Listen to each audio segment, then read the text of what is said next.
Hello students. मैं उम्मीद करता हूँ कि आप सारे लोग खैर खरीद से होंगे और अपना क्वालिटी टाइम अपने अकाउंटिंग को भी दे रहे होंगे।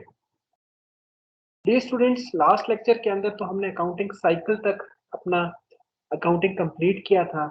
आज हम यूनिट नंबर 7 के अंदर सबसे इम्पोर्टेंट और सबसे मजे का टॉपिक देखने जा रहे हैं, जिसका नाम है जर्नल एंट्री। जर्नल एंट्री एक वो प्रॉपर एंट्री होती है जहां से आपकी अकाउंटिंग एक स्टार्ट होती है प्रॉपर मैनर के अंदर। तो आइए हम जर्नल एंट्रीज को देखते हैं। जर्नल एंट्री से को जाने से पहले छोटी सी एक दो बातें कि अभी तक हमने बेस साइट में काफी सारी चीजें क्लियर की हैं। हमने वेरिएशन प्रोफार्मा को भी देख रखा है, हमने अकाउंटिंग इक्वेशन को भी देख रखे हैं और हमने टाइप्स ऑफ अकाउंट्स को भी देख रखा है। ये तीन वो चैप्टर्स हैं या लेक्चर हैं जो आज के लेक्चर में हमें काम आएंगे। सो स्टार्ट करते हैं स्टूडेंट्स अपने जर्नल एंट्री से। The word journal has been derived from the French word jour, which means a day. Mean journal का वर्ड फ्रेंच से डिराइव किया गया है जोर से, जिसका मतलब है day. So journal means daily up to date record of economic transaction. Journal क्या है? जर्नल एक ऐसी बुक है जहाँ पे हम डेली अप टू डेट करेंगे अपनी ट्रांजेक्शन पे, डेली बेस पे। फॉर एग्जांपल आज डेट 8 अप्रैल है, 8 अप्रैल की जो भी ट्रांजेक्शन होंगी इनको हम अपने एक रजिस्टर के अंदर रिकॉर्ड करेंगे डेट वाइज के अंदर। उस रजिस्टर को हम जर्नल बोलते हैं और कुछ लोग उसको रोजनामचा भी बोलते हैं। It is just like a shopping bag which all transaction are recorded in order of occurrences. Order of occurrences are a date wise. बेटा ये डेट वाइज क्रोनोलॉजिकल ऑर्डर इसको बोलते हैं। क्रोनोलॉजिकल ऑर्डर मीन हमने अपने जर्नल के अंदर हम डेट वाइज रिकॉर्ड करेंगे।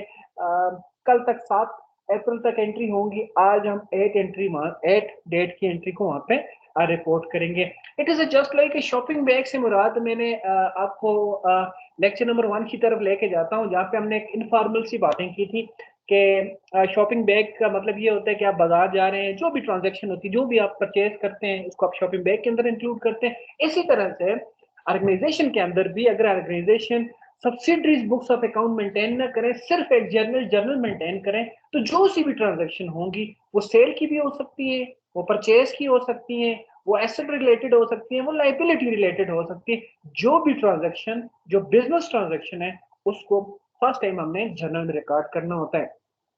एवरी बिजनेस ट्रांजैक्शन अफेक्ट 2 और मोर अकाउंट्स। हमें पता है कि दो या दो से ज्यादा account under the double entry book keeping system, equal debit and equal credit are made for every economic activity.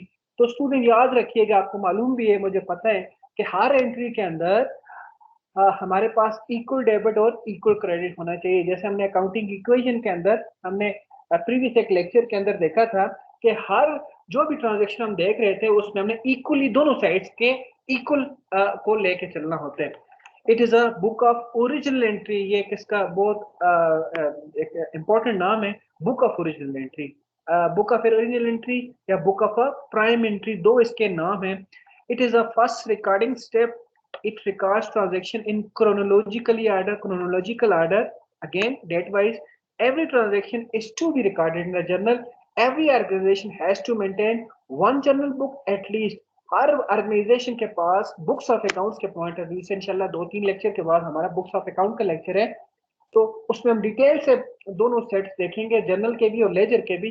लेकिन याद रखिएगा, छोटी सी छोटा बिजनेस भी अगर है ना, तो वो कम से कम एक बुक जरूर मेंटेन करेगा, एटलीस्ट वन बुक मेंटेन करेगा, जिसको हम जर्नल जर्नल बोलेंगे।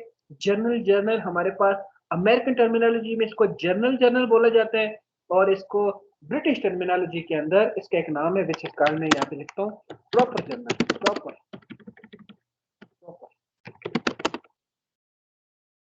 जर्नल या सिंपल जर्नल और प्रॉपर जर्नल, ठीक है, ये सारे इसी के नाम है। सिंपल सिंपल जर्नल जे वाला, या जर्नल जी वाला, और जे वाला जर्नल या प्रॉपर जर्नल इसका नाम है। और इसी बुक का एक और नाम भी है which is called book of a prime entry.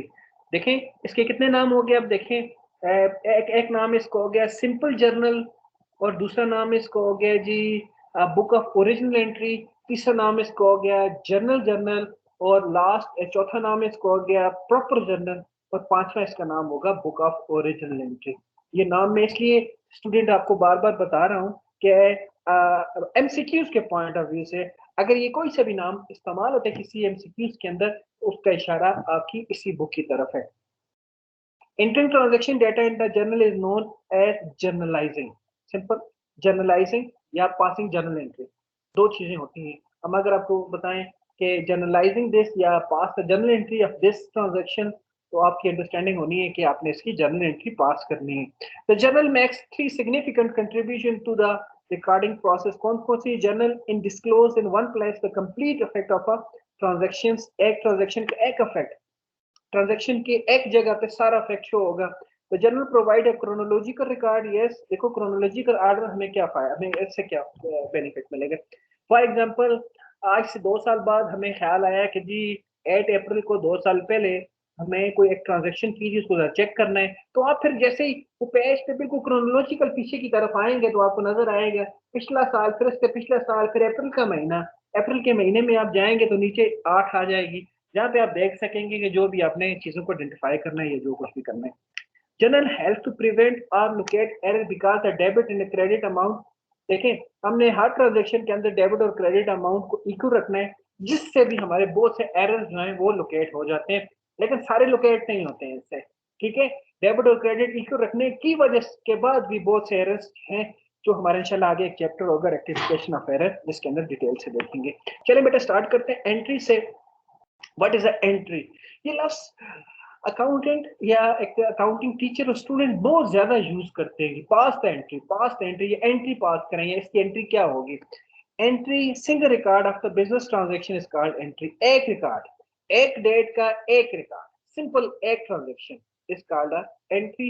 We use this term to describe the transaction in the journal book. हम सिंपल ये कहेंगे कि अगर किसी चीज को रिकॉर्ड करना है तो हम बोलेंगे pass the entry. Pass the entry से मतलब ये है कि इस चीज की रिकॉर्डिंग कर रहे हैं आप जर्नल बुक्स के अंदर।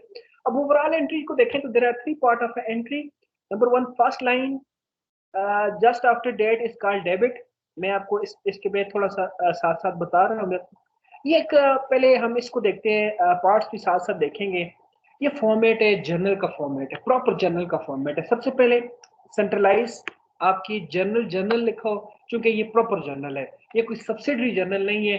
स्टूडेंट्स आगे चल के हम सब्सिडरी जर्नल भी देखेंगे जो स्पेसिफिक जर्नल होंगे। मीन अगर सेल का है तो वो सेल जर्नल होगा और उस पर सिर्फ और सिर्फ सेल्स को ही लिखा जाएगा। लेकिन चूंकि ये जर्नल जर्नल है, इसके अंदर हम हर चीज को लिख के लेके आएंगे। इसमें सेल भी आएगी, परचेज, एसेट, लायबिलिटी, सारा कुछ इसके अंदर लिख के आएंगे। That is why it is called journal journal, के इसमें हर किस हो सकते हैं। इसको सेंट्रलाइज करेंगे इसके टाइटल को। उसके बाद देखें ये डेट कॉलम है। अच्छा, इसके बाद देखें ये डबल रूलिंग लगी हुई है, दो लाइनें ये लगी हुई आपको नजर आ रही है। तो हम accounting always start with the double ruling and and with the double ruling, ये आपको पता है। इसके बाद ये देखिए डेट कॉलम है, डेट के बाद ये अकाउंट टाइटल एंड एक्सप्लेनेशन का कॉलम है। बहुत सी जगह आप देखेंगे कि इसकी जगह लिखा होगा डिस्क्रिप्शन, सिंपल डिस्क्रिप्शन लिखा होगा, या कुछ जो अमेरिकन बुक है वो पार्टिकुलर भी इसके अंदर लिखते हैं। तो ये टाइटल इसका कुछ भी हो सकता है, अकाउंट टाइटल एंड एक्सप्लेनेशन हो सकता है, ठीक है, या इसमें लिखा जा सकता है सिंपल डिस्क्रिप्शन लिखा जा सकता है इसके टाइटल में, या फिर इसका पार्टिकुलर लिखा जा सकता है, और कुछ भी लिखा जा सकता है। लेकिन इसका मकसद ये रेफरेंस है। रेफरेंस का कॉलम जो होता है ये क्रॉस रेफरेंस के लिए यूज किया जाता है। इसको अगर आप ब्रिटिश बुक को खोल के देखें तो ब्रिटिश बुक के अंदर इसके लिखा होता है LF। LF stand for the ledger folio. ये लेजर फोलियो जो है ये टर्म हमारे पास आई है आपकी ब्रिटिश से, और रेफरेंस का कॉलम अमेरिकन ज्यादातर लिखते हैं LF, लेजर फोलियो। और स्टूडेंट यहाँ पे बताता जाऊं कि फोलियो FOLIO, फोलियो जो होता है उससे मतलब होता है सिंगल पेज, एक पेज को लैटिन जुबान में फोलियो बोला जाता है। इसके बाद ये देखें ये अमाउंट कॉलम है। अमाउंट के अंदर हमने मेंशन किया हुआ है रुपीज। अगर आपका बिजनेस पाउंड में बात कर रहे हैं या डॉलर में या यन में बात कर रहे हैं तो फिर सिंबल ऑफ करेंसी पाउंड, यन, या जो सी भी आपकी करेंसी उसके यूज करें। हम सपोज करते हैं कि हम चूंकि रुपीज में इसको डील करेंगे लिहाजा या फिर रुपीज मेंशन किया हुआ है। अदरवाइज जो भी आपकी सिंबल ऑफ करेंसी है उसको यूज करें जो आपकी सिचुएशन या आपकी क्वेश्चन के अंदर है। इसके साथ डेबिट एंड क्रेडिट के कॉलम। अब थोड़ा सा मैं इसको आपको एक चीज बताना चाहूंगा, डेट कॉलम में जरा आ जाए। डेट कॉलम में देखें सबसे ऊपर वाली जो लाइन होगी, फर्स्ट लाइन, ये स्टूडेंट्स ब्लैंक छोड़ी जाएगी हमेशा, और इसमें लिखा जाता है ईयर, और ईयर के बाद जो नेक्स्ट आपका डेट कॉलम है उसको फिर दो कॉलम में फर्दर डिवाइड कर दिया जाता है। जो लेफ्ट हैंड साइड होगा वो आपके मंथ के लिए होगा, और फिर ये आपके डेट होगा। मंथ एक ही दफा लिखा जाएगा, ईयर एक दफा लिखा जाएगा, फिर पूरा साल यही चलेगा, और उसके बाद मंथ एक दफा लिखा जाएगा, फिर पूरा महीना यही चलता रहेगा। डेट अलबत्ता चेंज होती रहेगी। अब तो ये तो ओवरऑल फॉर्मेट था। अब हम अपनी जर्नल एंट्री की तरफ आते हैं। यहाँ पे ये बात की हुई थी कि there are three part of a journal entry. First line is called a debit line. जरा ये देखें, डेबिट हमेशा यहाँ से स्टार्ट होगा, ये बिल्कुल डेट कॉलम के पास से, कोई सिंगल स्पेस भी इसके पीछे नहीं है, बिल्कुल ये एग्जैक्टली आपकी डेट कॉलम जहां से खत्म होगा वहां से ही आपका डेबिट एलिमेंट स्टार्ट हो जाएगा। पहली लाइन लिखी जो होगी वो डेबिट लाइन होगी। हमें बताने की जरूरत नहीं होती कतई, हमें उसके सामने मेंशन करने की जरूरत नहीं कि this is a debit, by default it is a debit. ठीक होगी बात? आगे चलता है, दूसरे में आ जाए। नेक्स्ट लाइन जो आएगी इससे नीचे वाली line, this line is called a credit line. अब क्रेडिट लाइन को जरा गौर से देखें तो इसमें कुछ 5-7 स्पेसेस इंडेंट की हुई हैं। आगे करके देखो, ये आगे करके लिखा हुआ है, ये बिल्कुल इस तरह से नहीं लिखा हुआ, इसको यू आगे करके लिखा हुआ। जब यू आगे करके लिखा जाता है तो क्लियर मेंशन हो जाता है कि यार ये जो नेक्स्ट लाइन में लिखा हुआ है ये आपका क्रेडिट है, चूंकि थोड़ा सा इंडेंट करके लिखा हुआ है। और स्टूडेंट पढ़ने का अंदाज ऐसे होता है, डेबिट टू क्रेडिट पढ़ा जाता है। अभी हम आगे एंट्री करेंगे उसमें डिटेल्स आपको समझाऊंगा, लेकिन ये यहाँ पे वर्ड टू यूज किया जाता है, पढ़ा जाता है। ब्रिटिश टर्मिनोलॉजी की बुक्स उठा के देखें आप, तो उसमें यहाँ पे टू लिखा भी जाएगा, टू एंड बाय उसमें लिखा जाता है, लेकिन यहाँ पे टू लिखा नहीं जाएगा, हम बोलेंगे। तो हम एंट्री में इसको बात करते हैं। अच्छा, डेबिट जो होगा उसको यहाँ पे आगे डेबिट के अमाउंट को डेबिट के सामने लिख दिया जाएगा, ये डेबिट है, डेबिट के अमाउंट डेबिट में, और क्रेडिट के अमाउंट ये आगे क्रेडिट कॉलम में लिख दिया जाएगा। और थर्ड पार्ट इसका, फर्स्ट पार्ट कौन सा है? Debit part, second part credit part, और last part is the narration part. Students, narration is a basically brief description of that particular entry. उस एंट्री का ब्रीफ डिस्क्रिप्शन होगा कि उसमें हुआ क्या है। लेकिन आपके पॉइंट ऑफ व्यू से चूंकि आपका लेवल हाई है, तो मैं आपके लिए इस पार्ट को खत्म कर दूंगा, डिस्क्रिप्शन लिखने की जरूरत नहीं है। क्योंकि जब डेबिट क्रेडिट आप लिखेंगे, like cash to owner equity लिखेंगे, तो नीचे फिर स्टार्टेड बिजनेस विद कैश लिखने की जरूरत नहीं है। आपका इतना नॉलेज है कि आप समझ सकते हैं कि कैश चूंकि डेबिट है तो बिजनेस में आया, थ्रू ओनर इक्विटी आया, तो simply started business with cash ही है। एज आपके लिए ये थर्ड पार्ट नरेशन जो है, इसको आप नॉन यूज करें। आप सिंपल जब भी जर्नल एंट्री पास करें मेरे साथ, मेरे पेपर के लिए, तो आप सिर्फ डेबिट और क्रेडिट को ही मेंशन करें। आइंदा आने वाले टीचर्स के साथ जो भी वो करें, कहें तो फिर उसको फॉलो करें। जैसे यहाँ पे हमें इसको, फर्स्ट लाइन क्या आती है? First line just after date line is called debit line. Second must write in below line after indented 10 spaces from date line is credit, or last is a your narration part. Narration is a brief description of a transaction. So these are the three parts or three component of a entry. Number one is a debit, second is a credit, and third one is a narration. So next one is types of entry. There are better two types of entry. Number one is called a simple entry. मैंने इसी तरतीब में लिखा है. One is called simple entry. Simple entry. One simple entry means this entry is a simple entry. This entry contains only one debit and one credit. ठीक है, ऐसी entry जिसमें सिर्फ एक डेबिट और एक क्रेडिट हो। एक से ज्यादा डेबिट भी हो सकते हैं और एक से ज्यादा क्रेडिट भी हो सकते हैं। अगर एक से ज्यादा डेबिट या एक से ज्यादा क्रेडिट या एक से ज्यादा दोनों होंगे तो that entry will be called compound entry. ठीक है, जिसमें एक डेबिट एक क्रेडिट सिंगल एंट्री, और जिसमें एक से ज्यादा डेबिट एक से ज्यादा क्रेडिट, ये दोनों एक से ज्यादा है, इसका कंपाउंड एंट्री। यहाँ पे एक बात याद रखनी है, अगर डेबिट इफेक्ट एक से ज्यादा है तो पहले सारे डेबिट इफेक्ट लिखेंगे, पहले भी डेबिट दूसरा भी डेबिट, पहले सारे डेबिट इफेक्ट लिखेंगे फिर क्रेडिट लिखेंगे। ऐसे नहीं होगा डेबिट क्रेडिट नहीं, पहले सारे, अगर 100 डेबिट है तो 100 के 100 डेबिट पहले लिखे जाएंगे, फिर उसके बाद अगर एक क्रेडिट है या 200 क्रेडिट है, जितने भी क्रेडिट है उनको उसके बाद लिखा हुआ है। There are two types of entries. अच्छा जी, कौन कौन सी जी? Number one, simple. We know simple entry. Okay. And then next, compound entry. जैसा कि नाम से जाहिर है, simple entry contains only one debit and one credit. ये लिखा हुआ simple entry has only one debit and one credit, while compound entry has more than one debit, more than one credit और मोर देन बोथ। ठीक हो गया जी। आगे चले style of entries. हमने स्टूडेंट्स वेरिएशन प्रोफार्मा में हमने कुछ बातें की थी और कुछ रूल स्टेब्लिश किए थे कि जी expense always debit, revenue always credit और ड्राइंग और वगैरह वगैरह के। तो बेसिकली हम वो जो बात करने जा रहे थे वो रूटीन एंट्री के रिलेटेड थी। अच्छा, मैंने आपको वहां पे बताया भी था हमारे पास भी है four type of entries. Number one is a routine entry जो हम डे टू डे पास करते हैं सेल परचेज वगैरह की। उसके बाद रेक्टिफाइंग एंट्री होती है जब अगर कोई एरर आ जाए आपके पास, आपके बुक्स ऑफ अकाउंट में हमने गलती से कोई एंट्री पास कर दी है या उसके वैल्यूज गलत लिखती है या उसका अकाउंट गलत लिखती है, तो then we have to make some sort of rectification. और रेक्टिफिकेशन के लिए उसके बाद हमारे पास एक मोस्ट इंपॉर्टेंट एंट्री होती है that is called adjusting entry. Adjusting, और ये इंशाल्लाह हम बात करेंगे ये ट्रायल बैलेंस के बाद जब हम एडजस्टमेंट के पॉइंट ऑफ व्यू पे जाते हैं तो कुछ अकाउंट्स को हमने एडजस्ट करना होता है, कुछ जिनका बेनिफिट इसी साल के लिए होता है। ये एक्रूवल कॉन्सेप्ट की बेस पे चलता है। और आखिरी चीज होती है हमारे पास क्लोजिंग। क्लोजिंग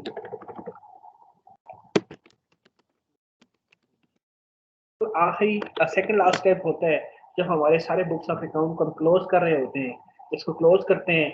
ये बेसिकली 12 नंबर स्टेप होता है हमारे पास। और इसके बाद फिर हमने कि आखिरी पोस्ट क्लोजिंग ट्रायल बैलेंस बनाना होता है। हमारी ज्यादातर जो चीजें चल रही हैं स्टूडेंट्स आज भी और इस जर्नल के अंदर भी, वो हम रूटीन एंट्रीज के बारे में बातें करेंगे। और मैं रूटीन एंट्री के बारे में एक तो देखें जेनेरिक जेनेरिक किस्म के जो आपके रूल्स हैं वो तो हर जगह चलेंगे, लेकिन कुछ स्पेसिफिक रूल्स या स्पेसिफिक टिप्स आज आपको बताए जाएंगे। तो जरा माइंड में बात याद रखनी है, वो जो स्पेसिफिक टिप्स बताए जाएंगे वो रूटीन एंट्री के बारे में होंगे। वो रेक्टिफाइंग, एडजस्टिंग या क्लोजिंग एंट्रीज में उसका कोई इफेक्ट नहीं होगा। और मैं सिर्फ एक यहाँ पे एक बात मेंशन करता चलूँ, यहाँ पे याद रखिएगा रेक्टिफाइंग या एडजस्टिंग एंट्री में डिपेंड करता है। रेक्टिफाइंग एंट्री या एडजस्टिंग एंट्री में आपकी सेल डेबिट होगी, परचेज क्रेडिट भी हो सकती है, एक्सपेंस क्रेडिट कुछ भी हो सकता है। वो डिपेंड करेगा सिचुएशन के ऊपर। देखो एरर कुछ भी कर सकते हैं हम ना। एरर हो सकता है कि आपने सेल्स का ज्यादा सेल, आपने क्रेडिट में ज्यादा सेल लिख दी है। अब उसका क्या तरीकाकार करेंगे? आप जहन में ये उठा के बैठ जाए कि जी ना जी क्रेडिट सेल्स तो कभी डेबिट हो ही नहीं सकती, तो फिर क्या करेंगे? कैसे सेल्स की वैल्यू को कम करेंगे? हमारे पास तो और कोई तरीका ही नहीं है ना। मैं दोबारा बात करता हूँ, देखो हमने अगर सेल्स में ज्यादा लिख दी है, 10,000 की सेल्स की थी, हमने लिखा कैश टू सेल्स 20,000, तो फिर ये this is the case of rectification. फिर रेक्टिफिकेशन में हमें जरूर इस अकाउंट को डेबिट करेंगे, तब जाके इसकी वैल्यू उसमें से कम होगी। लेकिन इसको हम इंशाल्लाह वहां पे आगे इनसे डिटेल से देखेंगे।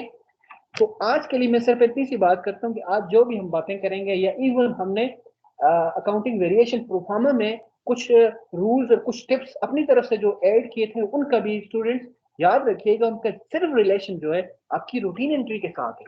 ठीक है, आगे चले। एप्लीकेशन ऑफ गोल्डन रूल्स हमने देखे हुए, जल्दी से देख लेते हैं। We have to divide 6 pillar into 2 groups. ठीक है, 6 पिलर या 6 types. First group contain asset, expense and drawing. हमें जुबानी याद है, हमने इसको ऑर्डर में किया था। 6 पिलर पहले याद किए थे, फिर इनके 3 पिलर। इसका रूल क्या है कि जब भी ये इंक्रीज होते हैं डेबिट और जब भी डिक्रीज होते हैं तो क्रेडिट। ठीक है, ये एसेट, ड्राइंग और एक्सपेंस जब भी इंक्रीज होते हैं डेबिट और जब भी डिक्रीज होते हैं क्रेडिट। लेकिन इसमें मैंने एक छोटी सी बात आपको की है कि ये दो जो हैं, ये एक्सपेंस और ये ड्राइंग, इनके लिए याद रखें ये हमेशा हमेशा हमेशा हमेशा हमेशा, मैं यहाँ पे आता हूँ इसके नीचे लिखता हूँ, इनके नीचे लिखता हूँ ऑलवेज डेबिटेड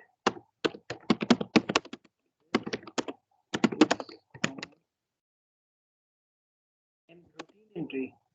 ठीक है, हम रूटीन एंट्री की बात कर रहे हैं, बार बार कह रहे हैं रूटीन एंट्री की बात कर रहे हैं। ये येलो के साथ मैंने इसको येलो में एच कर दिया। मीन ड्राइंग और एक्सपेंस ऑलवेज डेबिट। जाएं कहीं बेटा, जहां कहीं रूटीन मैटर के अंदर, बुक कीपिंग के मैटर के अंदर, जर्नल एंट्री के मैटर के अंदर, ठीक है, जहां कहीं भी आपको आपको ड्राइंग नजर उठा के डेबिट कर दो। जहां पे भी एक्सपेंस नजर आए तो देखो इस एक्सपेंस का नाम क्या है, ये कौन सा एक्सपेंस है? अच्छा, ये एक्सपेंस क्या है जी? ट्रांसपोर्टेशन कॉस्ट है। ओके, इसको डेबिट करते हैं। दूसरा देख लें, दूसरा आइटम आपको ऑटोमेटिकली ज्यादातर केसेस में कैश नजर आएगा। देख लें क्या कैश, अगर कैश में रहेगी तो कैश कर दें, अगर पेएबल है तो पेएबल कर दें। लिहाजा ये टिप जरूर याद रखें कि रूटीन एंट्री के अंदर जो ड्राइंग है या एक्सपेंस है, जो लेफ्ट हैंड साइड के अकाउंट है हमारे पास, ये दोनों हमेशा हमेशा डेबिट होंगे। तो क्रेडिट आपको ऑटोमेटिक, देखो दो एक चीज डेबिट करनी है, क्रेडिट करनी है, ज्यादातर आपकी सिंपल एंट्रीज होंगी। अगर आपको डेबिट का कंफर्म हो जाए स्टूडेंट, तो क्रेडिट तो फिर आराम से मिल जाएगा ना। इसी तरह से सेकंड ग्रुप हमारे पास था liability, honour equity and revenue account. इसको मैं ग्रीन करता हूँ। इसके लिए हमने लिखा है, मैं यहाँ पे लिखता हूँ इसके लिए ये लिख दिया। अब आप खुद लिख सकते हैं, क्योंकि वो चूंकि लेफ्ट हैंड साइड के अकाउंट्स हैं जिनका नॉर्मल बैलेंस डेबिट होता है, लिहाजा वो डेबिट हो जाएंगे ड्राइंग और एक्सपेंस। लेकिन यहाँ पे आ जाएं, जो आपका ऑनर इक्विटी अकाउंट, या बल्कि इसमें मैंने लाइबिलिटी को सिलेक्ट कर दिया, मैं लाइबिलिटी को यहाँ पे खत्म कर, लाइबिलिटी नहीं, ऑनर इक्विटी और आपका रेवेन्यू की मैं बात कर रहा हूँ, ठीक है। ऑनर इक्विटी और revenue always credited with its own name, ठीक हो गया। और इसको मैं कलर देता हूँ ग्रीन, ठीक हो गया। और अब इनको हम कोई और कलर देते हैं ताकि ये सही से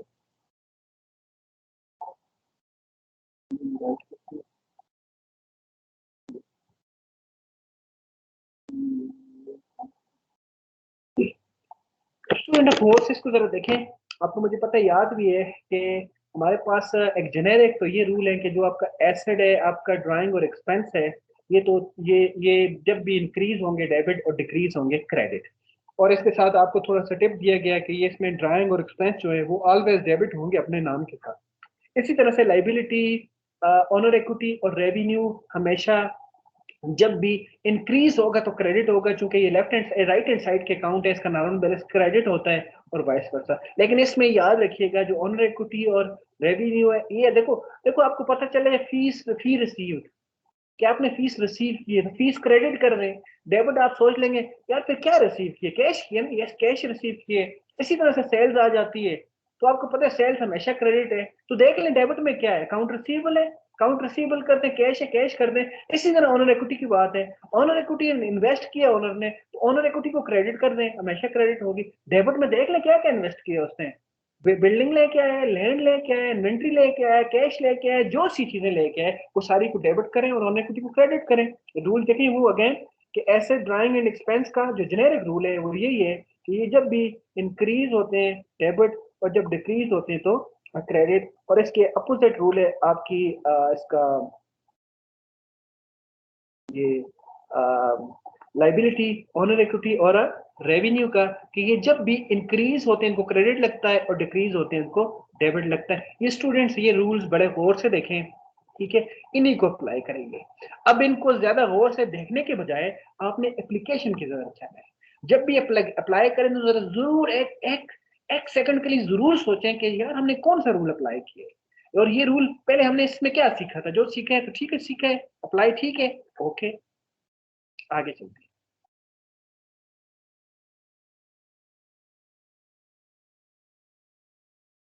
डिस्काउंट को देख लेते हैं, फिर जनरल एंट्री की तरफ जाते हैं। बेटा यू नो कि डिस्काउंट बड़ी इंपॉर्टेंट चीज है, हमें पता है। हम कभी भी किसी से परचेज करते हैं तो जरूर डिस्काउंट मांगते हैं। ये आजकल तो एक फैशन है कि मैं तो बड़ा हैरान भी होता हूँ कभी भी शॉपिंग के लिए जब जाता हूँ, तो यहाँ पे हमारे सिटी के अंदर अगर आप देखें तो कोई सिंगल दुकान भी आपको नजर नहीं आएगी जहाँ पे डिस्काउंट डिस्काउंट के वो स्टिकर नहीं लगे हों। तो ये एक शायद एक तमाशा सा बना हुआ है। लेकिन चलें डिस्काउंट के हम ट्रीटमेंट देखते हैं। हमारी काउंटिंग में क्या है बेटा, discount is a reduction in the list price.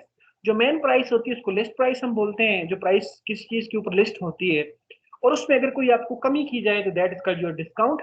Discount has two types, number one is a trade discount, ये मैं यहाँ पे मेंशन करता हूँ, trade discount, trade, two types of discount, trade discount and next one is the cash discount. अब एक बात याद रखें कि अगर मेंशन ना किया जाए, सिर्फ लिखा जाए डिस्काउंट, तो फिर कौन सा डिस्काउंट होगा, फिर होगा कैश डिस्काउंट। ट्रेड डिस्काउंट के लिए जरूर जरूर मेंशन करना पड़ेगा, मस्ट मेंशन, अगर नो मेंशन अगर वो किसी जगह मेंशन नहीं है तो उसको no mention, if no mention,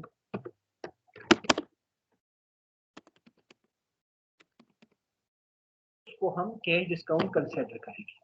अब ये यहाँ पे देखते हैं, यहाँ पे इसने क्या लिखा है, फिर इस पे हम बात करते हैं कि इसकी अकाउंटिंग क्या है। यहाँ पे आ जाते हैं, ये देखिए लिखा हुआ है trade discount and cash, if not mention then it's also called a cash discount. ये इंपॉर्टेंट बात आपको दे दीजिए। अब जरा बात सुने, trade discount is not considered for entry while entries are passed for a cash discount. Simple सी याद रखें, कैश डिस्काउंट की एंट्री पास की जाती है, और जो ट्रेड डिस्काउंट है इसको मैं सिर्फ लिखता हूँ जस्ट माइनस। जस्ट माइनस में आपको आगे बताऊंगा कैसे होता है।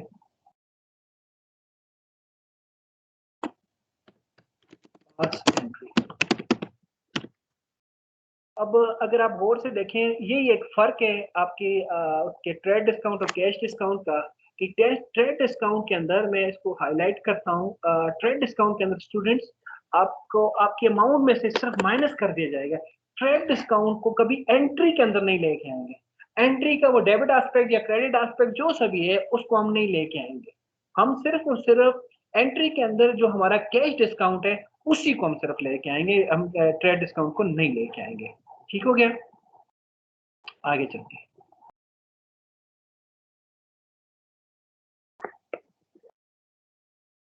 अच्छा जी, आगे चलते हैं, यहाँ पे आ जाएं। यहाँ पे हम स्टार्ट करते हैं आज के लिए जो हमारा लेसन है उसके अंदर जो जर्नल एंट्रीज है उनको हम देखते हैं। स्टूडेंट्स मुझे फॉलो करना है, ठीक है। सिर्फ अगले 10-20 मिनट में इंशाल्लाह हम ये सारी चीज़ों को, अभी तक हमने जो भी सीखा है इसको अप्लाई करने की कोशिश करेंगे। Following transaction are related to the Saifullah Naseem business, you are required to pass journal entries. अब इसके लिए एंट्रीज पास करनी, पहले ही आप अपने, आप सबके पास वर्कबुक है ना, काइंडली वर्कबुक जरूर खोलें, मेरे साथ वर्कबुक लेके बैठें। और जिन लोगों के पास नहीं है तो उनको मैं इसकी डिस्क्रिप्शन में दे दूंगा, उससे डाउनलोड कर दें। साथ साथ जैसे जैसे वर्कबुक आपके सामने है, इसी के साथ जैसे ही आप प्रैक्टिस करेंगे स्टूडेंट, तो बिलीव मी आपको समझ आएगी। अदरवाइज अगर ये आप मेरा लेक्चर सुन के आपको ये लगेगा कि आपको समझ आई है, लेकिन बिलीव मी आपको समझ नहीं आई है।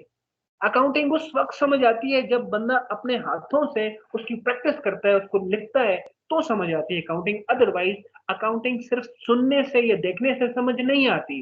तीसरा स्टेप इसमें है, जब तक आप इसको अपने इसकी राइटिंग न करें, जब राइटिंग कर दें और कंफर्म हो, और जब राइटिंग करेंगे तो एक और मजे की बात बताऊं मैं आपको बहुत से एरर नजर आएंगे अपने अंदर कि अच्छा ये चीज भी नहीं है, वो फिर सोचेंगे अच्छा वो क्या है, ये क्या है। तो लिहाजा अब आप मेरे सामने अगर बैठे हुए हैं तो प्लीज अपनी वर्कबुक को सामने रखें और साथ साथ अटेम्प्ट करें, साथ साथ अटेम्प्ट करें। और अगर कोई क्वेश्चन इश्यूज हो आपको नजर आए तो अपने पास वहीं पे उसी वर्कबुक की उसी ट्रांजेक्शन के ऊपर आप नोट करें। फिर इंशाल्लाह हम कल परसों इंशाल्लाह आपके साथ एक सेशन रखेंगे जिसमें इसको डिस्कस कर लेंगे। मैंने आपकी वर्कबुक 1 में ये सॉल्यूशन प्रोवाइड किया हुआ है फर्स्ट का, जनवरी फर्स्ट टू 2016। जरा देखें यहाँ पे हम पहले डेट को कैसे पुट करते हैं। सबसे पहले डेट कॉलम में हम ईयर को पुट करते हैं, ये देखो ईयर पुट किया 2016 है। और देखो इसके आगे जो लाइन है इसको ब्लैंक रखा गया है, इसमें कुछ नहीं लिखना, ईयर की लाइन बिल्कुल ब्लैंक होगी। ओके, उसके बाद नीचे आ जाए, हमने मंथ की बात की, ये मंथ है जून, जून हमने लिख दिए जी। और फिर उसके बाद हमने डेट लिखा 1। ये यहाँ तक बात हमारी, सिर्फ डेट हमने इंटर की है। अब आ जाए आगे, mister Saifullah started business with cash ₹10,000 and furniture ₹2,000। Solution और ना करें, मेरे मेरे स्टेप नोट करें मैं क्या कह रहा हूँ। स्टूडेंट्स सबसे पहली चीज ये होती है कि अकाउंटिंग के बारे में ये कहा जाता है कि अकाउंटिंग की अगर ट्रांजेक्शन को आप समझ लें कि वो आपसे क्या मांग रहा है या आपने क्या प्रोड्यूस करने है, तो आपकी 80% आपका काम हो जाता है।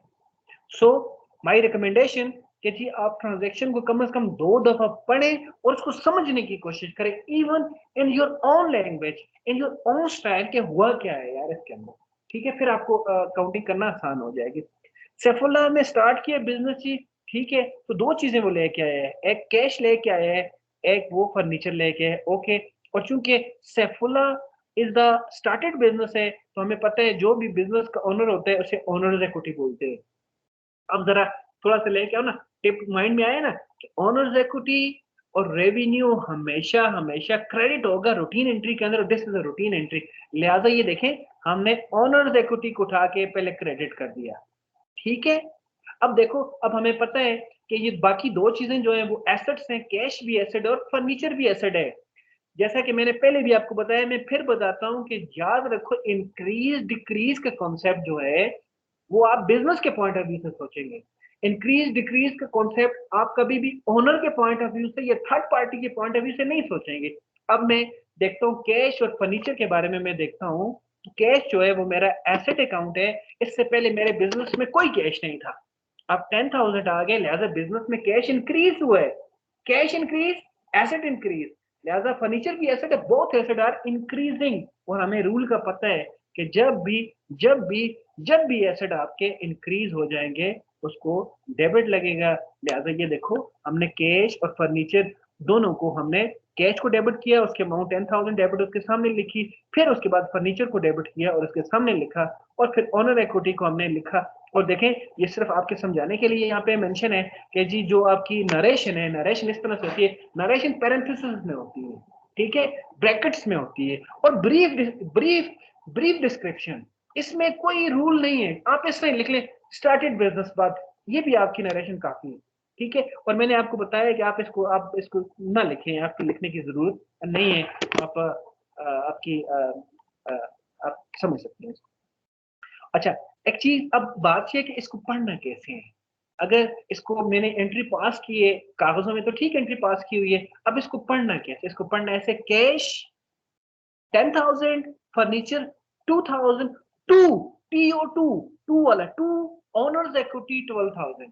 अब इसमें क्या हुआ, जब मैंने पढ़ा कैश 10,000 तो अगला बिल्कुल रिकग्नाइज कर गया कि कैश चूंकि पहले पढ़ा गया है तो ये कैश डेबिट है 10,000 से। उसके बाद फर्नीचर 2,000, तो फर्नीचर 2,000 से भी डेबिट है। उसके बाद मैंने कहा टू, तो टू मीन ये आपकी आगे टू के बाद जो हम लिखा नहीं है, हमने सिर्फ पढ़ा है, तो इसके बाद जो भी अकाउंट आएगा वो आपका क्रेडिट है। अगर इसमें एक से ज्यादा क्रेडिट होते तो मैं कैसे ले पढ़ता? मैं पढ़ता cash 10,000, furniture 2,000, to owners equity 12,000, to bank loan, to mortgage loan, जितने भी क्रेडिट थे उनके साथ भी मैं टू टू की वर्डिंग को इस्तेमाल करते हुए आगे चला जाऊंगा। ये एक स्टाइल है हमारे पास जिससे हमने जनरल एंट्रीज को पास करना होता है। सो स्टूडेंट्स, मुझे उम्मीद है कि आपको एक बेसिक जो मैकेनिक्स हैं एक एंट्री को बनाने के या उसको पास करने के, वो आपको समझ आए होंगे। स्टेप मैं दोबारा से रिपीट करता हूँ, फिर हम आगे चलते हैं, सारे साथ मिलकर कोशिश करते हैं। और मुझे बहुत हद तक उम्मीद है कि आप लोग मुझसे पहले एंट्री पास करते हुए आगे निकल जाएंगे। और मेरे सामने आप मेरे साथ बैठे हुए, मैं बिल्कुल अज्यूम कर रहा हूँ कि स्टूडेंट्स आप मेरे सामने बैठे हुए, तब जाके मुझे थोड़ा सा इसको समझ सिखाने में थोड़ा सा मजा आ रहा है। ओके स्टूडेंट्स, मैं इसको दोबारा से बता देता हूँ कि सबसे पहले आपने ट्रांजेक्शन को पढ़ना है, एक से दो दफा पढ़ें कम से कम, अंडरस्टैंड करेंगे हो क्या रहा है। उसके बाद कम से कम दो अकाउंट आइडेंटिफाई करें, एक डेबिट होगा एक क्रेडिट होगा। जब अकाउंट आपके कम से कम दो निकल आए या उससे ज्यादा ही वो निकल आते हैं, जैसे इसमें तीन है, ठीक है, इसमें थर्ड अकाउंट चूंकि ऑनर की इन्वेस्टमेंट है, इसका ऑनर इक्विटी, तो ये तीन अकाउंट आने के बाद फिर आपके पास टिप्स हैं। अगर टिप्स भी आपको तंग कर रहे हैं या आपको नहीं समझ आ रहे हैं या उसमें इशू हो रहा है ना, छोड़ दो टिप्स को, बस इतना फिर याद रख लो, एसेट ड्राइंग और एक्सपेंस हमेशा डेबिट होते हैं, लाइबिलिटी ओनर इक्विटी और रेवेन्यू क्रेडिट होती है। This is a golden rules, ठीक है।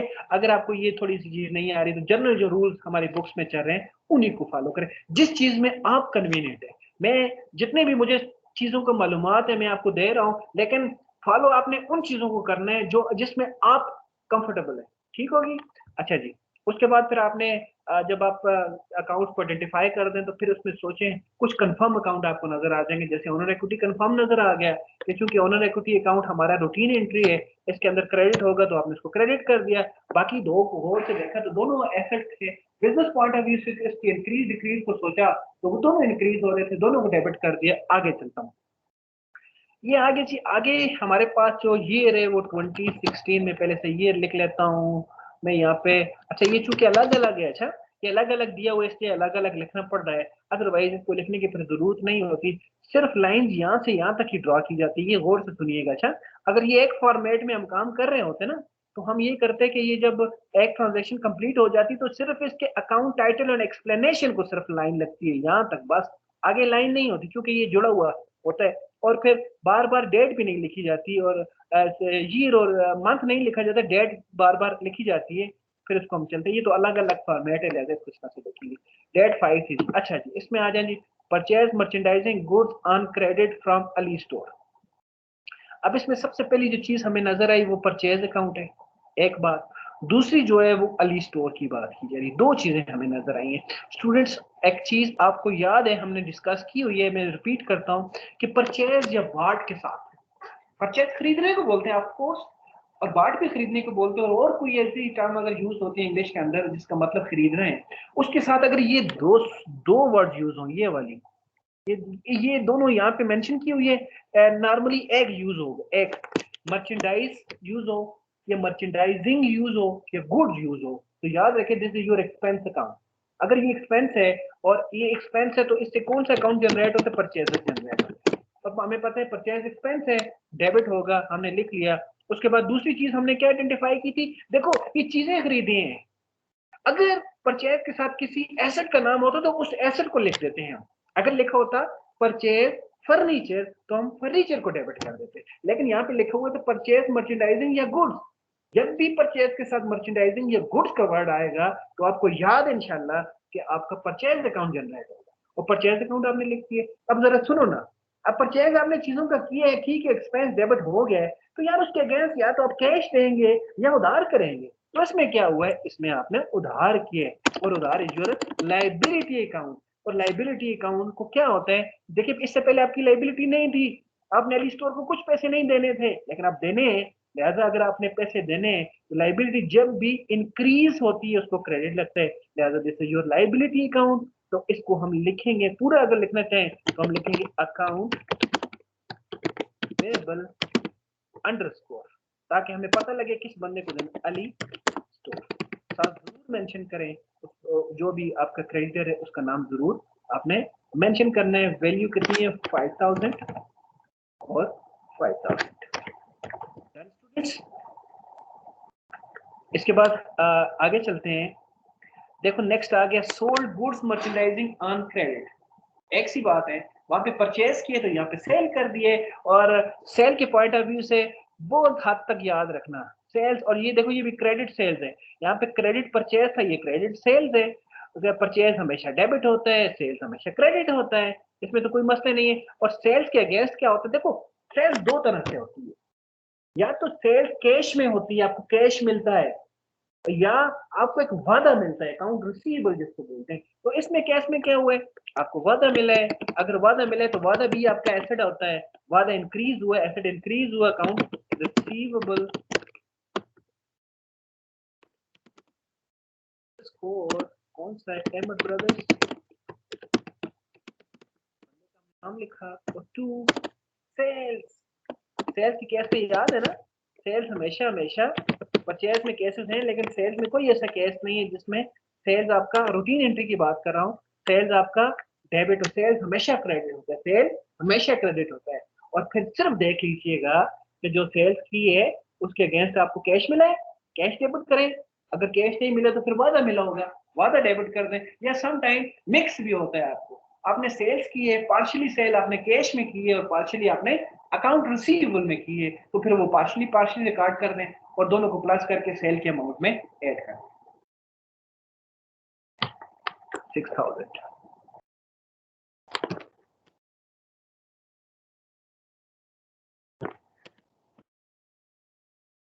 आगे चलता हूँ, payment of creditor in full settlement of account of 4900 of June 5 transactions. इस ट्रांजेक्शन को और से देखिएगा, देखो इसमें क्या कह रहे हैं, देखो एक तो कह रहा है पेमेंट की है, पेमेंट का कोई इशू, पेमेंट का, लेकिन यहाँ पे एक वर्ड यूज किया फुल सेटलमेंट, कि जी खाता खत्म कर दिया उसके साथ। अब जरा जाके जून 5 को देखो, जून 5 में तो आपकी आपने इस बंदे से उधार लिया था, देखो ये आप अपनी लाइबिलिटी को पे ऑफ कर रहे हैं, ये लाइबिलिटी एंट्री की हुई थी, परचेज किया था, उधार पे किया था, अब इसको पे कर रहे हैं। इसमें दो बातें समझनी है।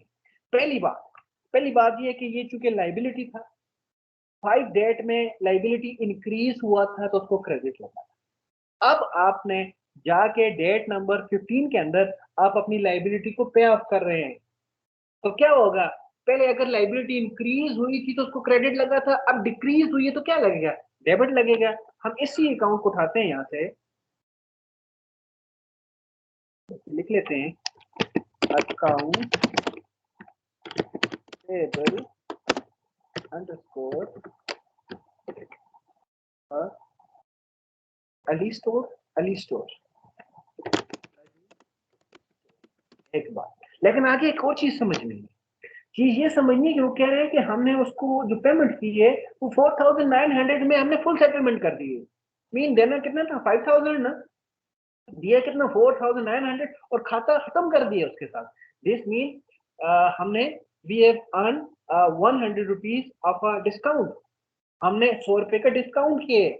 डिस्काउंट के पॉइंट ऑफ व्यू से एक बात याद रखें, और ये डिस्काउंट चूंकि यहाँ पे कोई मेंशन नहीं है बाहर, तो ये this is a cash discount. अगर वी नो कि there are two kind of discount, one is a trade discount, other is a cash discount. Trade discount जरूर मेंशन किया जाएगा, ट्रेड डिस्काउंट साथ लफ्ज मेंशन किया जाएगा ट्रेड डिस्काउंट, लेकिन कैश डिस्काउंट में नहीं मेंशन किया। सिंपल डिस्काउंट यार, यहाँ पे तो डिस्काउंट भी मेंशन नहीं है, लेकिन हमें पता है कि 5000 के हमें हम पे उधार था, हमने 4900 दे के खाता खत्म कर दिया है, लिहाजा 100 रुपए डेफिनेटली हमारे पास डिस्काउंट है। तो डिस्काउंट के लिए एक और चीज भी बात ध्यान रखो, डिस्काउंट के पॉइंट है व्यू से डिस्काउंट भी नॉमिनल अकाउंट है, इसकी भी दो साइड हो सकती हैं, या ये एक्सपेंस हो सकता है या ये रेवेन्यू हो सकता है। अगर हमें मिलेगा तो रेवेन्यू है, अगर हम अदा करेंगे तो एक्सपेंस है। एक और बात इसके लिए कि अगर ये एक्सपेंस होगा तो ये डेबिट होगा, अगर ये रेवेन्यू होगा तो क्रेडिट होगा, इसलिए कि रेवेन्यू अकाउंट क्रेडिट होते हैं, एक्सपेंस अकाउंट डेबिट होते हैं। और आखिरी बात इसके लिए ये है कि इसके लिए कभी परेशान नहीं होना, ना सोचना ये क्या है, ऑटोमेटिकली गैप बन जाएगा। कैसे गैप बनता है मैं आपको बताता हूँ। देखो 5000 की हमने पेमेंट करनी है ना, फुल सेटलमेंट है ना, इस खाते को खत्म करना है। ये 5000 का क्रेडिट था, इतनी अमाउंट उठा के हमने डेबिट लगा दिया, लिहाजा डेबिट क्रेडिट के साथ खत्म, वॉश आउट। अली स्टोर को ना कुछ देना है ना उससे कुछ लेना है। अब जरा देखो, अगर इसको हमने इसका अकाउंट हमने क्लोज किया है, लेकिन इसकी क्रेडिट में जाओ तो इसको हमने क्या दिया, हमको हमने कैश दिया है जो 5000 के बराबर बिल्कुल भी नहीं है, कम है उससे 4900। This mean we have earn discount, हमारा ये डिस्काउंट इनकम है, रेवेन्यू है। डिस्काउंट क्यों डिस्काउंट रेवेन्यू है, जरा दो तरह से सोच लेते हैं। एक तो इसको देख के सोच लेते हैं कि यार ये देखिए ये गैप बना ही था क्रेडिट में, और चूंकि डिस्काउंट क्रेडिट साइड पे है तो क्रेडिट तो नेचर ही रेवेन्यू का है। एक बात, दूसरी बात हमें सादे लफ्जों में सोच सकते हैं कि यार 5000 की चीजें खरीदी थी, आज पेमेंट की है उसकी, लेकिन उसका पूरा 5000 नहीं दिया, उस बंदे से डिस्काउंट लिया 100 रुपए का, 4900 पेमेंट किए, लिहाजा ये हमारा डिस्काउंट रेवेन्यू है। आगे चलते हैं। देखो ये तो हम परचेज थी इसकी बात थी, अब इसी को दूसरी साइड पे लेके आ गए सेलर के पॉइंट ऑफ व्यू से। Receive from debtors in full settlement of account 5800 of June 7 transaction. देखो जून 7 में आ गया मेरे ये, जून 7 में हमने 6000 की सेल्स की थी। ये देखो हमने यहाँ पे लिखा था account receivable to sales, sale तो सेल्स होती है रेवेन्यू, लेकिन उसके अगेंस्ट हमें कैश नहीं मिला, ये वादा था हमारा जो अहमद ब्रदर ने हमारे साथ किया था। आज अहमद ब्रदर ने अपना वादा वफा कर दिया, हमें पेमेंट कर दी। इन अदर वर्ड हमारा अब अकाउंट रिसीवेबल जो है वो कैश में कन्वर्ट हो जाएगा। जब कैश में कन्वर्ट हो जाएगा तो क्या करेंगे, आप कैश डेबिट कर देंगे। लेकिन इसमें एक और चीज भी है, इसमें भी डिस्काउंट है कि 6000 रुपये अहमद ने देना था, हमारे पास आए, हमने इसको कुछ डिस्काउंट कर दिया 200 का। लिहाजा अब जरा सोचे ना, अब जो अहमद को हमने डिस्काउंट किया है, वैसे आप सोचें अपने माइंड में ले क्या हो स्टूडेंट, तो क्या ख्याल है ये आपका, ये आपका एक्सपेंस है या रेवेन्यू है, आपको मिला है या आपने दिए है? यस, हाँ बिल्कुल आपने दिया है। अगर आपने दिए this is your expense account, ठीक हो गया। अगर एक्सपेंस है तो फिर क्या होना चाहिए इसके साथ, आप ना करें खुद ब खुद होगा, इसको खुद ब खुद डेबिट में आना चाहिए। क्योंकि अगर डिस्काउंट किसी जगह रेवेन्यू होगा तो उसको खुद ब खुद उसका रूम क्रिएट हो जाएगा क्रेडिट साइड पे। अगर डिस्काउंट किसी जगह एक्सपेंस होगा तो ऑटोमेटिकली उसका रूम कहाँ पे आ जाएगा, डेबिट में आ जाएगा। देख ले कैसे आया है, यहाँ पे आए, क्या कह रहा था यहाँ पे कह रहा था कि 6000 था ना, ठीक है। तो यहाँ पे आपने कैश रिसीव किए, ठीक है। एक चीज ये कि ये अकाउंट है आपका ना, ये वाला, ये मैं हाईलाइट करता हूँ, चलो।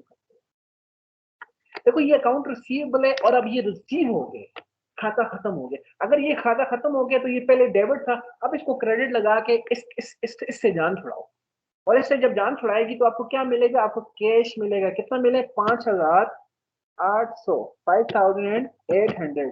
लेकिन जहाँ मैं पहले डायरेक्टली क्रेडिट में चला जाता हूँ, डेबिट को मैं एक स्पेस छोड़ देता हूँ आपकी समझदारी के लिए, समझ आ जाता है आपको। अकाउंट रिसीवेबल अंडरस्कोर कौन सा बंदा था, अहमद।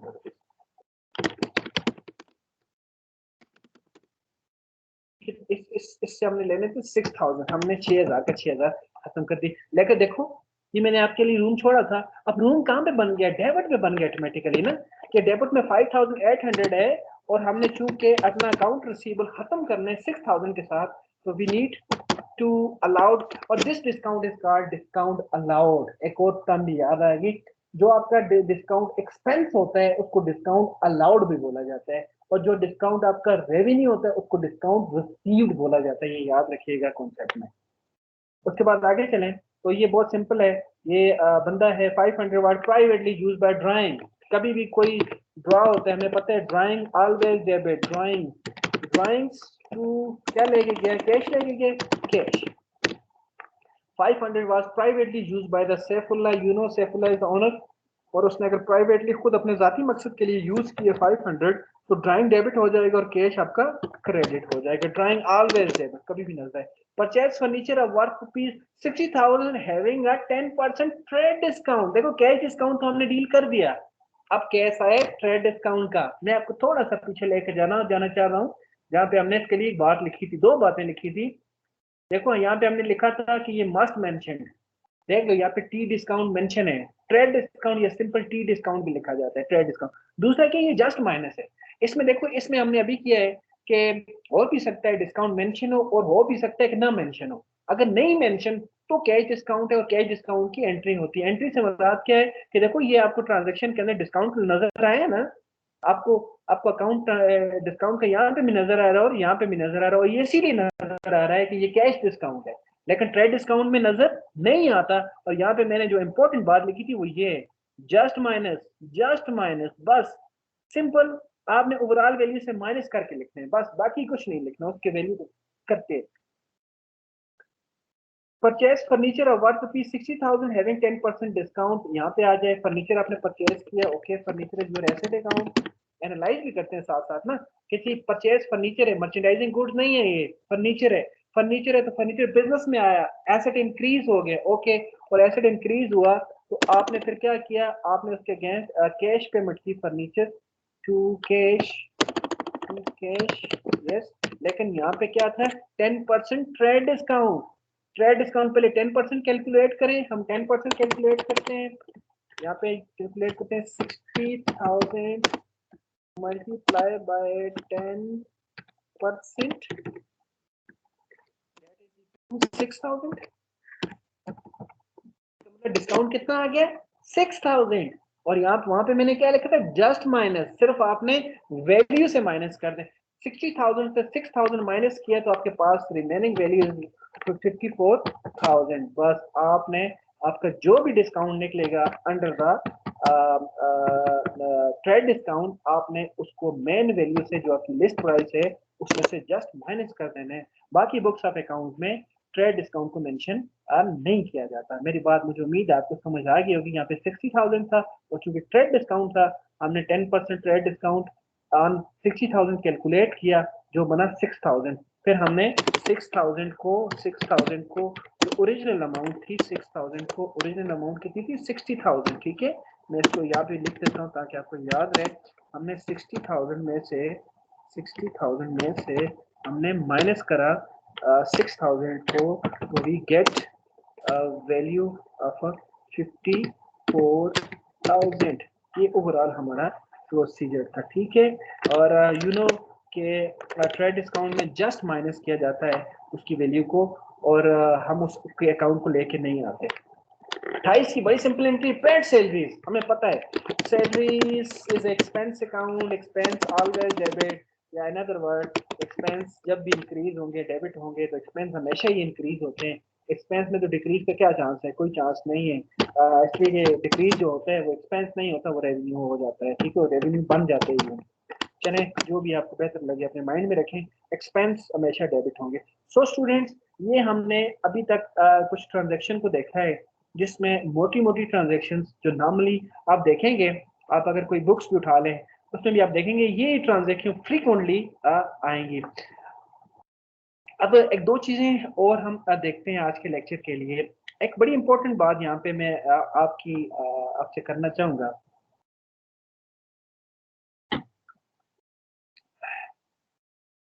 स्टूडेंट्स, अभी मैंने कहा है ना कि परचेज आपका एक्सपेंस अकाउंट है, तो जोर से सुनिएगा। सुन रहे हैं आप लोग मुझे ना? तो जोर से सुने, बैठे उठ के बैठे हैं, अगर लेटिंग में तो बैठे हैं। स्टूडेंट्स, ये जो परचेज अकाउंट है, दिस इज एक्सपेंस अकाउंट, हमें पता है। सेल्स अकाउंट, रेवेन्यू अकाउंट हमें पता है। मैं परचेज की बात कर, परचेज एक्सपेंस अकाउंट जहाँ पे लिखा होता है परचेज मर्चेंडाइजिंग, जो परचेज गुड्स लिखा होता है, ये उसकी परचेज की बात की जा रही है। आगे चल के इंशाल्लाह आप जब कास्ट अकाउंट के अंदर जाएंगे तो फिर इन्वेंट्री की, परपेचुअल इन्वेंट्री सिस्टम और फिजिकल इन्वेंट्री सिस्टम के अंदर काफी सारी चीजें आपको नजर आएंगी, लेकिन अभी मैं मुख्तसरन बताना चाह रहा हूँ। परचेज अकाउंट याद रखो एक्सपेंस अकाउंट हम मानते हैं, और इसके अंदर बाकी एक्सपेंसेस की बात नहीं कर रहा, बाकी छोड़ो सारे एक्सपेंसेस, उसमें कोई केस नहीं है कि purchase always debit, I am sorry, expense always debit, expense always debit. लेकिन एक्सपेंस के अंदर स्टूडेंट्स एक एक्सपेंस है जिसका नाम परचेज एक्सपेंस है, तो स्टूडेंट उसमें सिर्फ 5 केस हैं कि जिसके अंदर वो क्रेडिट हो सकता है, बाकी ये भी नहीं हो सकता। लेकिन मैंने कहा ना कि expenses always debited with its own name, expense हमेशा डेबिट होंगे रूटीन एंट्री के अंदर। लेकिन छोटी सी एक्सेप्शन रखनी है यहाँ पे कि एक एक्सपेंस है जिसका नाम परचेज है, वो स्टूडेंट सिर्फ 5 केस हैं जिसके अंदर वो क्रेडिट हो सकता है, बाकी कोई नहीं है। बाकी सारे एक्सपेंस हमेशा डेबिट होंगे, और इवन परचेज भी हमेशा हमेशा डेबिट होगी, एक्सेप्ट दीज 5 रूल या दीज 5 केसेस। अब केसेस में ये सिर्फ इतनी सी बात याद रखनी है कि केसेस डेबिट हो जाएगा, जो भी केस होगा उसका नाम डेबिट होगा, केस का नाम, और क्रेडिट क्या हो जाएगी, परचेज हो जाएगी। सिंपल सी बात है, हम स्टार्ट करते हैं। केसेस व्हेन परचेज और credited. Number one case, there are 5 cases. Number one case is a lost good lost by fire. ये जरा सुनिएगा, ये देखो क्या लिखा हो, गुड्स लॉस्ट बाय फायर है, फर्नीचर लास्ट बाय फायर नहीं लिखा हुआ। सुन ले जरा गौर से। इसलिए हमें, मैं बार बार इस बात पे स्ट्रेस कर रहा हूं कि जब कभी आपके पास गुड्स का वर्ड आएगा या मर्चेंडाइजिंग का वर्ड आएगा तब जाके आपका परचेज अकाउंट जनरेट होगा। लिहाजा अगर गुड्स लास्ट बाय फायर है तो आपका इशारा तो परचेज की तरफ ही है। लिहाजा हमारा, मैंने जैसे बताया, हमारा जो भी केस होगा, केस डेबिट हो जाएगा और परचेज अकाउंट आपका क्रेडिट हो जाएगा। दूसरा केस देखें, goods last by fire, again stress goods पे, गुड्स या मर्चेंडाइजिंग लिखा जा सकता था, तो क्या होगा, लास्ट बाय थेफ्ट आप डेबिट कर लेंगे, और जो केस है आपका लास्ट बाय थेफ्ट डेबिट कर लेंगे और परचेज अकाउंट को आप क्रेडिट कर लेंगे। थर्ड केस में क्या है, चैरिटी आपका केस है, goods distributed as charity, goods की बात की जा रही है। अगर गुड्स की बात की जा रही है, हमें पता है गुड्स के लिए परचेज अकाउंट जनरेट होगा जो क्रेडिट होगा, लेकिन चूंकि चैरिटी का केस है इसमें हम अपनी गुड्स को देते हैं, तो ये आप इसको डेबिट कर देंगे चैरिटी को, और परचेज को आप क्रेडिट कर देंगे। हाँ, ये पॉइंट भी आपके एक माइंड में जरूर आया होगा कि चूंकि तो हम तो नॉर्मली अपने इकोनॉमिक एक्टिविटीज को देखते हैं, लेकिन ये तो चैरिटी है। लेकिन इसके लिए स्टूडेंट्स, हम इस पे इंशाल्लाह बात भी करेंगे, सीएसआर होता है, कंपनी के कॉर्पोरेट सोशल रिस्पांसिबिलिटी के केस होते हैं, जिसमें कुछ चीजें हमने इस तरह से जो फ्ला के लिए, अपने सिटी की फ्ला के लिए या अपने मुल्क की फ्ला के लिए कुछ चीजें इस तरह की करनी होती है जिनको हम डील करते हैं। तो आगे चलते हैं, केस नंबर 4 में आ जाए। अगर आपने फ्री सैंपल जैसे आपने फार्मास्यूटिकल कंपनी में आपने देखा होगा कि वो आपको दवाइयां वगैरह फ्री सैंपल के तौर पे आपको देते हैं, अगर उस तरह का केस है तो उसके अंदर भी आपका फ्री सैंपल आप डेबिट कर देंगे, परचेज को क्रेडिट कर देंगे। अगर गुड्स फ्री सैंपल हो, गुड्स को डिस्ट्रीब्यूट किया जाए, क्योंकि गुड्स के साथ लिंक वर्ड हमारा परचेज। और लास्ट में अगर आपका ऑनर विड्रॉ कर दे, जिसे हम ड्राइंग बोलते हैं, लेकिन वो लेके क्या जाए, वो गुड्स लेके चला जाए जिनको हम परचेज अकाउंट बोलते हैं, तो उसमें आपका ड्राइंग अकाउंट डेबिट हो जाएगा। हमें पता है जब भी विड्रॉ होता है, कोई सी चीज भी विड्रॉ होती है, तो पर्सनल विड्रॉल होती है, तो हम उसको ड्राइंग को डेबिट करते हैं, और जो भी आपका विड्रॉ, जो चीज विड्रॉ कर रहे हैं उसको, इस केस के अंदर चूंकि गुड्स को विड्रॉ किया, परचेज अकाउंट को क्रेडिट करेंगे। मैं जल्दी से सम अप करते हैं इस चीज को। हमारे पास एक्सपेंस में मानता हूं हमेशा डेबिट होते हैं, लेकिन एक्सपेंस के अंदर एक छोटा सा एक्सपेंस है परचेज एक्सपेंस, और उसके अंदर भी सिर्फ 5 केसेस हैं जो जिस केस में वो क्रेडिट हो सकते हैं। बाकी रूटीन एंट्री के अंदर सारे एक्सपेंस अकाउंट डेबिट होंगे और इवन परचेज अकाउंट भी। इन 5 केसेस के अलावा आपका हमेशा डेबिट ही होगा, लेकिन इन 5 केसेस के अंदर वो क्रेडिट हो सकता है। उसमें पहला केस आपके पास है जी लास्ट बाय फायर का केस है। अगर गुड्स लास्ट बाय फायर हो जाए तो लास्ट बाय फायर डेबिट करें, गुड्स को क्रेडिट करें, परचेज अकाउंट को क्रेडिट कर दें। इसी तरह से अगर गुड्स लास्ट बाय थेफ्ट हो जाए तो लास्ट बाय थेफ्ट को डेबिट करें और परचेज को क्रेडिट कर दें। और इसी तरह से चैरिटी अगर है तो उसको भी फ्री सैंपल का केस और आखिर में आपका ड्राइंग का केस है। स्टूडेंट्स बस बिल्कुल आखिरी हम इंशाल्लाह पहुंच आए हैं, बिल्कुल आखिरी ट्रांजैक्शन है ये, आखिरी एक क्वेश्चन है, इसको हम करते हैं। मुझे उम्मीद है कि आप लोगों को काफी हद तक इस चीज की समझ आ गई होगी।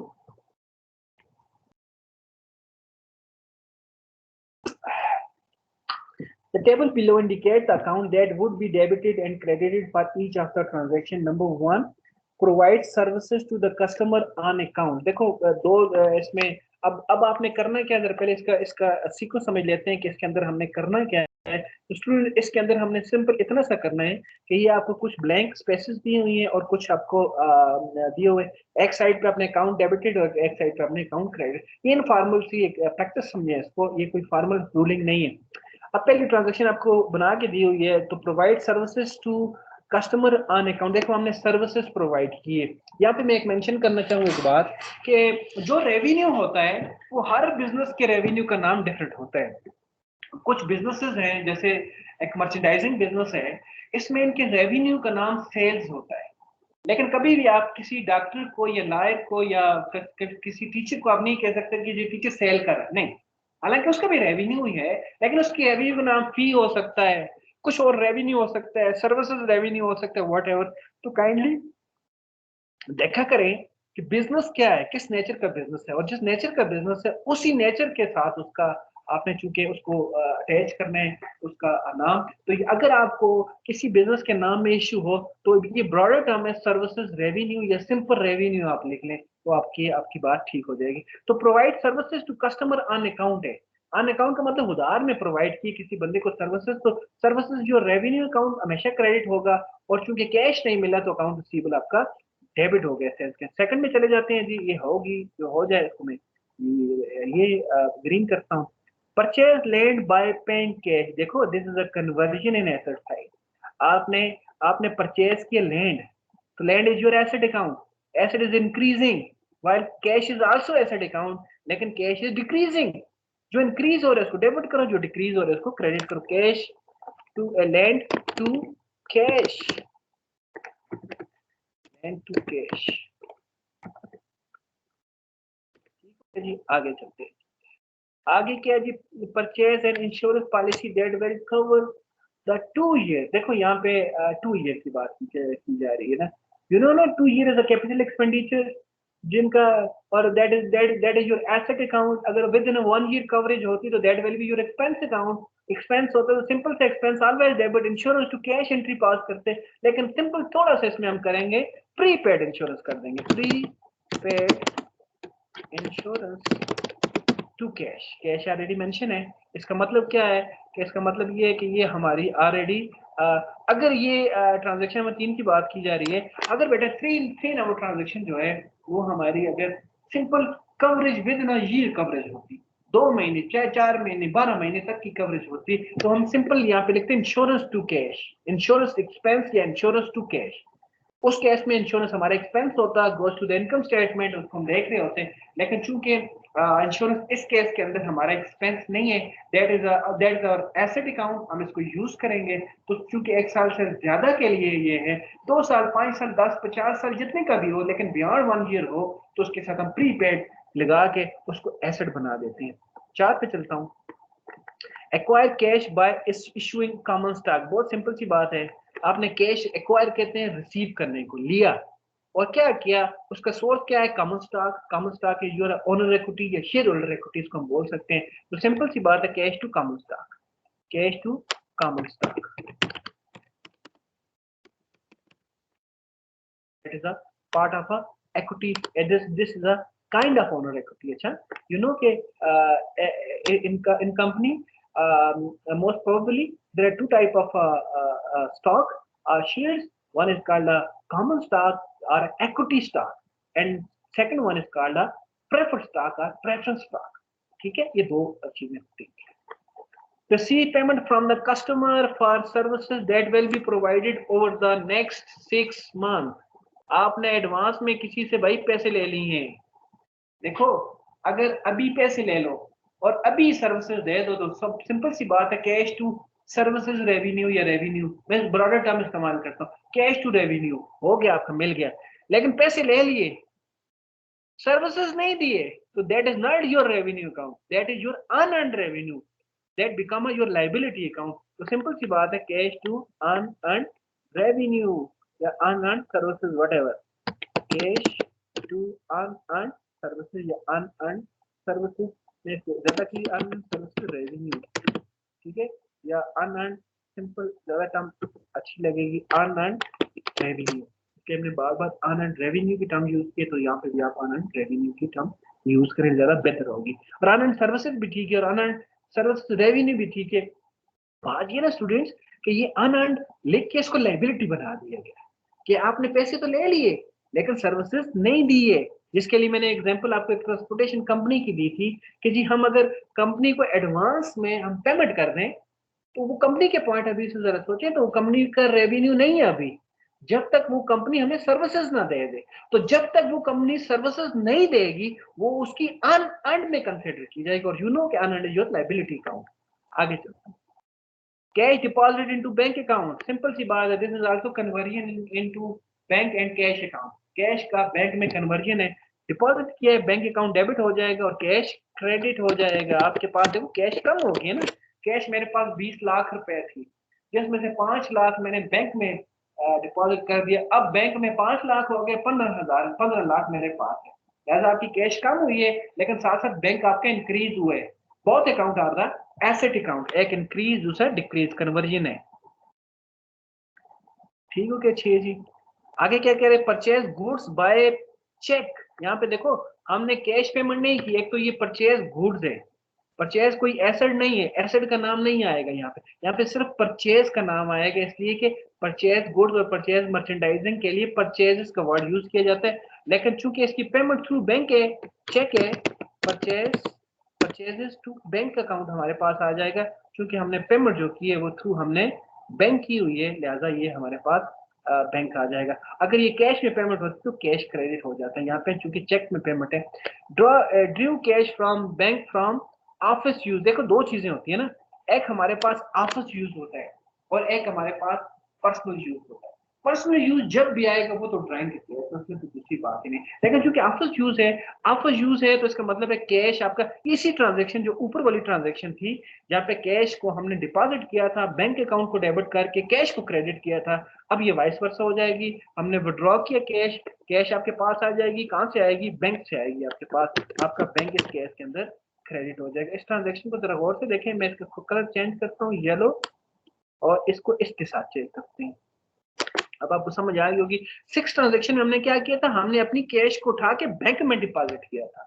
जब बैंक में डिपॉजिट किया था तो बैंक इंक्रीज हो गया था और कैश हमारी डिक्रीज हो गई थी। अब वाइस वर्सा कैश हमने किया है, मीन हमने कैश, अपने बिजनेस की कैश बैंक अकाउंट से निकाल के हम अपने पास ले आए हैं अपने बिजनेस के अंदर, तो कैश अकाउंट हमारी इंक्रीज हो गई और हमारा बैंक अकाउंट हमारा डिक्रीज हो गया। Purchase goods from the miss Noreen, हमने यहाँ पे भी हमने गुड्स परचेज किए हैं, तो गुड्स का मतलब है हमने परचेजेस किए, कहाँ से किए, मिस नूरीन से किए, purchases to account payable miss Noreen. यहाँ पे स्टूडेंट याद रखिएगा, अकाउंट पेएबल और अकाउंट रिसीवेबल के साथ, फॉर एग्जांपल अगर आपको कोई इशू हो रहा है तो सिंपल अगर उस बंदा या बंदी का जो भी आपका पार्टी है, उस पार्टी अगर सिंपल आप नाम भी लिखते हैं, अगर इस तरह से भी कर दें कि जी के परचेजेस टू मिस नूरीन, तो ये भी, ये ट्रांजेक्शन भी ठीक समझी जाएगी और समझी जाती है normal company. Cash cell, cash cell की एंट्री भी कैश सेल है, कैश सेल की एंट्री भी कैश सेल है, कितनी सिंपल है। कैश सेल, सेल हमेशा क्रेडिट होती है हमें पता है, और कैश से तो डेबिट हो जाएगा, कैश अगर रिसीवेबल होता तो रिसीवेबल डेबिट हो जाता, सिंपल सी बात है। आगे चलता हूँ, paid cash to miss Noreen, अब मिस नूरीन को आपने पेमेंट की। अब फिर देखना है, देखो अगर आपने पहले अकाउंट में इस अकाउंट को कोई डिफरेंट कलर देता हूँ, अगर इस अकाउंट में अगर आपने अकाउंट पेएबल मिस नोरीन किया होता क्रेडिट, तो डेफिनेटली आप डेबिट भी अकाउंट पेएबल मिस नूरीन करते, लेकिन सिंपल आपने लिखा था मिस नूरीन,